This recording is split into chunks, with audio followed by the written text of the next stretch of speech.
exactly are you accusing Mr. Jaitley of? Because आपने for example आपने अपने Twitter feed पे एक आर्टिकल डाला, आपने अपने ट्विटर फीड पे रामचंद्र गुहा का एक आर्टिकल डाला which was critical of Mr. Jaitley. But even Ram Guha in that article says that this is somebody who's known for his personal integrity.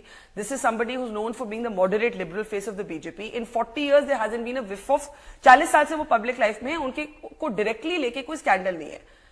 आपने उस आर्टिकल को रीट्वीट किया. मैं इसे समझती हूं कि आप directly mister Jaitley retweets are not endorsement, but that's why I am asking you. मैं आपको मोटी-मोटी picture, what are you accusing him? मोटी-मोटी picture, let us try. Because बताइए. DDCA is supposed to be responsible for all activities related to cricket in Delhi. Delhi के अंदर cricket को बढ़ाने के लिए, क्रिकेट को इनकरेज करने के लिए DDCA की जिम्मेदारी है. DDCA के अंदर काफी ज्यादा गड़बड़ियां हुई हैं. फर्जी कंपनियों को पेमेंट्स दिए गए, इस बात से कोई नहीं नकार रहा. इवन DDCA वाले भी नहीं नकार रहे कि गड़बड़ियां हुई हैं.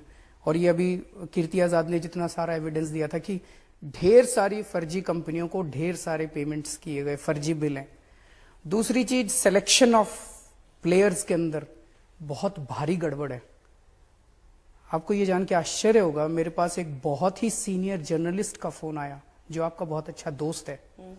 उसका बेटा क्रिकेट खेलता है. उन्होंने मेरे को बताया कि उसका सिलेक्शन हो गया था, लेकिन शाम को उनके पास फोन आया कि आपका सिलेक्शन हो गया. आपके शाम को जब लिस्ट आई तो उसमें उसका नाम नहीं था. एंड कैन यू बिलीव, अगले दिन उस जर्नलिस्ट की वाइफ के पास SMS जाता है कि रात को आप हमारे घर आ जाइए, आपके बेटे का नाम आ जाएगा. अगर इतने सीनियर पत्रकार के साथ ही हो, और ये अकेली कहानी में उन्होंने कहा कि एक बार ये आपकी कमीशन ऑफ इंक्वायरी बैठ जाए, कहता मैं खुल के आके वहां पे इसका वो दूंगा, I will depose before the commission and I will tell them that this happened to my wife.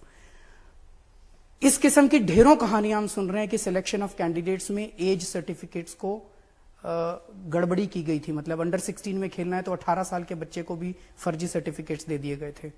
इस किस्म की ढेर सारी वो सुन रहे हैं कि सिलेक्टर्स जो हैं वो गड़बड़ हैं, सिलेक्शन गड़बड़ हो रहा है. कल कोई टीवी चैनल दिखा रहा था कि जितने क्लब्स एसोसिएटेड हैं DDCA के साथ वो सारे फर्जी हैं. तो DDCA के अंदर बहुत लार्ज स्केल के ऊपर घोटाले हुए.